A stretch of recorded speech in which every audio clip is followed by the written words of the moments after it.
Guten Tag, my name is DMAD, and welcome to the first episode of Golden Grass Safari. So, this series is supposed to be a substitute to Kingsnake Canyon. Don't get me wrong, that show is going to be coming back.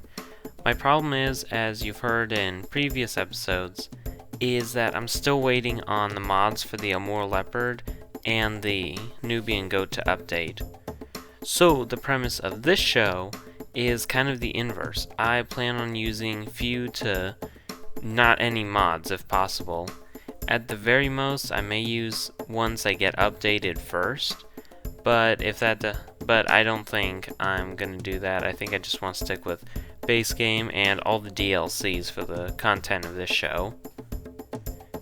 The reason why I have to wait for mods for Kingsnake Canyon is, if you didn't know, mods are independent of Frontier, the company that created Planet Zoo. So if the game updates, then the people who created the mods have to update the mods so that they're with the current version of the game. Otherwise, the game may crash or something else bad could happen. But hopefully Kingsnake Canyon will... Well, no, I'm sure Kingsnake Canyon will return. Like I said, I'm just waiting on the Amur Leopard and the Nubian Goat mods. Anyways, the premise for this show is basically it's just a zoo in the middle of Kansas, hence the grassland landscape.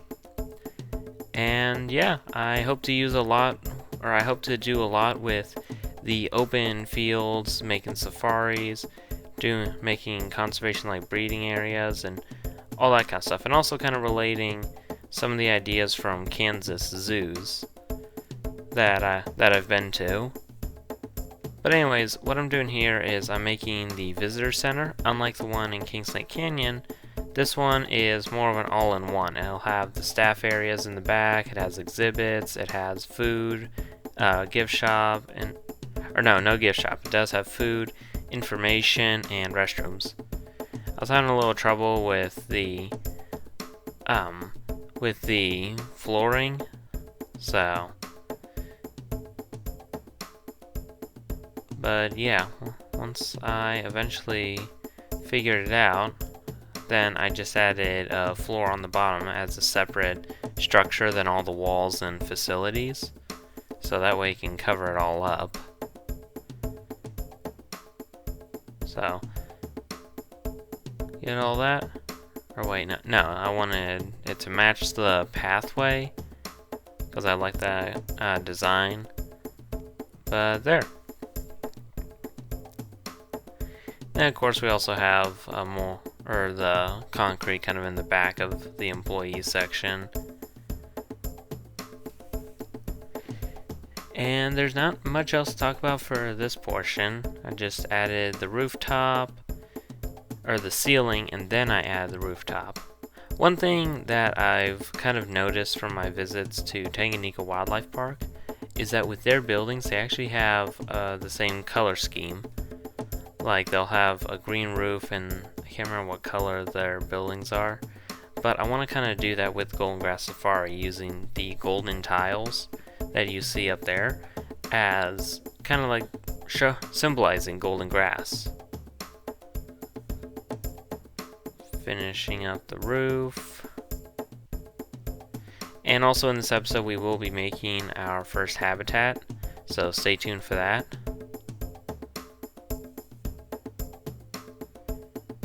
Just adding that. And another thing I wanted to do, or also I wanted to add all the kind of guest amenities. Forgot that one little space right there. I wanted to add all the trash cans. I like how the benches kind of go into the wall, as you see right there. Also picnic benches, that way people can sit and eat and plan their day. And then I also wanted to add stuff to make it kind of like a cultural center. So you got different artifacts from Asia, Africa, from like China, from Europe, using different tools from the DLCs, and then just some random stuff in the back for the staff quarters. Also forgot that one little bald spot. I tried doing something with lighting, but I'm still kind of rusty with that. So yeah. Give it a second to load. And then adding the ATMs and the donation boxes. And then I decided to get some newts and a boa constrictor, a Gila monster, and a puff adder. So I'm just adjusting all their habitats, making it so you can't see the walls, giving them all 3D backgrounds so they can climb and all that. So I gotta just change all the temperatures, give them all enrichment.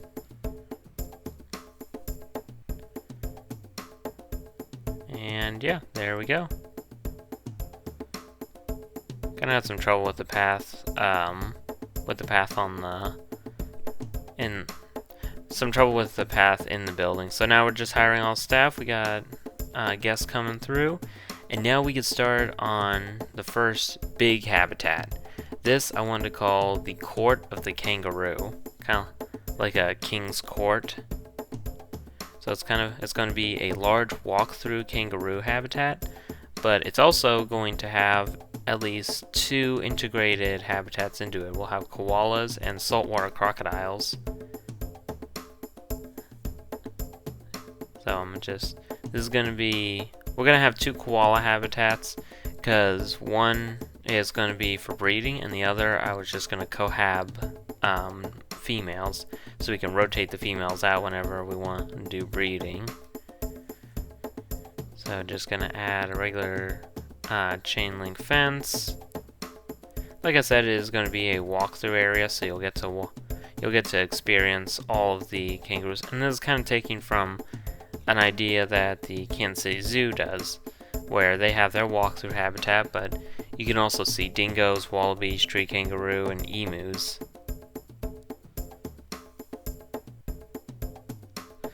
So I was just working on getting the wall done. Then I realized the kangaroos could probably or not the kangaroos, the koalas could probably actually climb the wooden wall. So I went ahead and just changed the whole perimeter fence or all the koalas' perimeter fence into a brick one. And then I may change this at a later time, but right now it's just gravel path all the way. But concrete would probably be better and easier to clean. So adding all their food, water, all the trees, as koalas are arboreal, meaning that they are they do live in the trees, all their climbing stuff.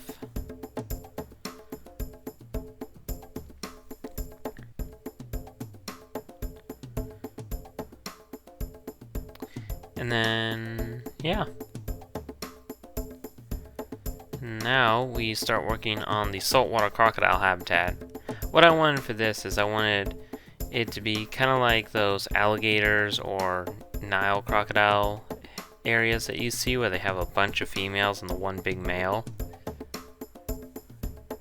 So they have their little shore. Most of it's going to be water. Kind of smoothing out all the edges over there. Making the water deeper.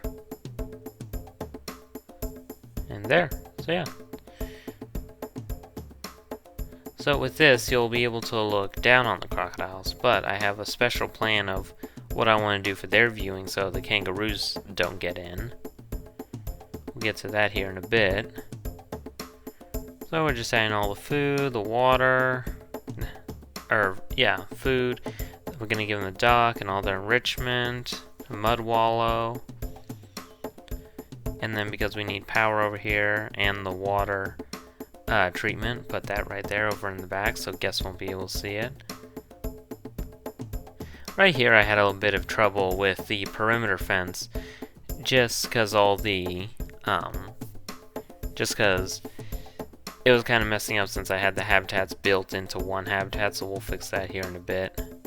Adding a little area for sprinklers, they have all their feeding, and of course I want to have a big area, and I want to have like a big mob, which is what a group of kangaroos is called. And then this area on the top is the more forested one, where the kangaroos can go and just hang out. Like they can get out of the public's eye. I'm adding some sheds. Had to get the right alignment so the trees weren't kind of going all the way through. If branches went through, that was fine. But now that this area will just be, if they don't want to interact with people, then they can just come up here into the forest. Adding some arid and grassland plants also to the crocodile exhibit, and also to the koalas, kind of giving it that bush feel along the walls. Just kind of random plants all over the place, as well as trying to do some rock formations. The red rocks, kind of, because those are what came with Australia, or the Australian DLC.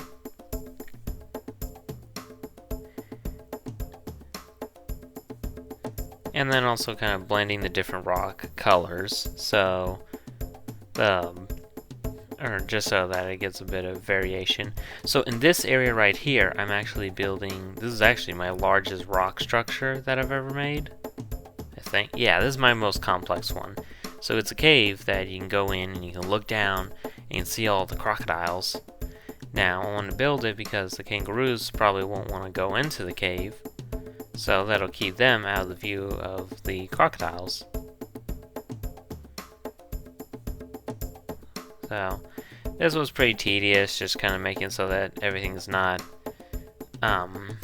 what's the word, uniform, or just giving some natural looking variation, covering up the cave walls, giving it different colors. Also, if you have any ideas for the next habitat in Golden Grass Safari, please let me know in the comments. I do have some ideas because I want to do like African Safari. I want to do kind of like I want to do big North American areas. So anyways, it's mainly just about filling in those little cracks, trying to show as little grass as possible. Also making it look like different kind of rock structures. So adding the roof, thought it'd just be easier to do the copy and paste kind of format. And then,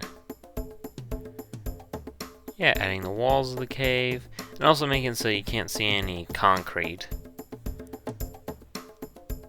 So it just looks like you're in completely a cave. I wanted to try and do a rock floor, but then people's feet would clip through it.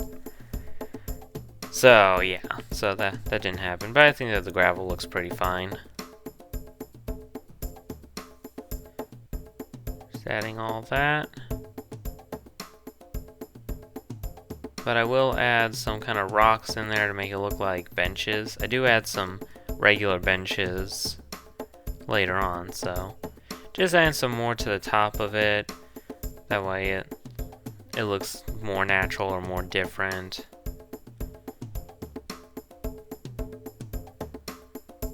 Again, this was real tedious work, kind of getting all the smaller rocks or bigger rocks to all fit together.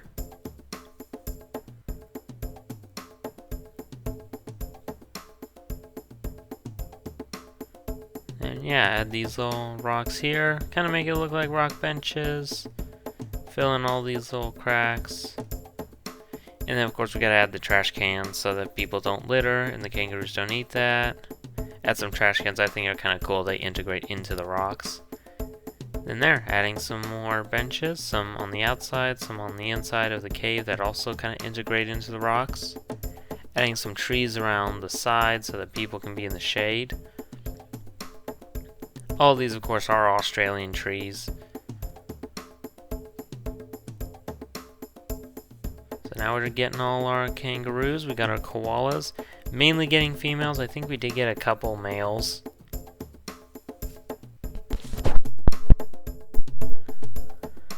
And then also our crocodiles. So we're adding everyone. So again, we did have a kind of problem with the fencing right here, just because of the koala and crocodile enclosures. They're within it, so it just read as too many exhibit barrier or habitat barriers.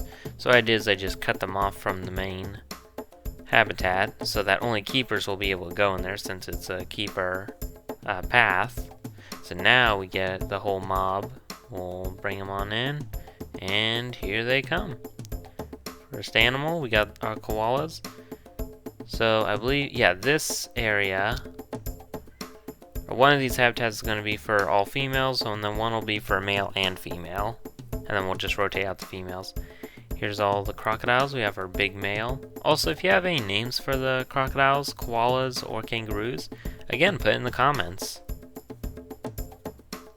I had to raise the fencing because some of the kangaroos were jumping over. Of course, we also, and then one thing that I noticed is we are getting a bunch of medical issues just because we brought in a bunch of crocodilians. So I think that's actually going to lead up to our next episode, where we deal with the large number of animal injuries and sickness that you see on screen. But with that, I think we're done here. If you enjoyed this content, please consider liking and subscribing to the channel, as well as following us on our other social media platforms. The link tree will be in the description below. And consider sharing this video out to anyone who loves zoos, Planet Zoo, animals, Australian builds, or just zoos and animals in general. I hope you enjoyed the video, and remember, always be prepared, do good daily, and love nature, for your life is a canvas and you have the brush. Auf Wiedersehen!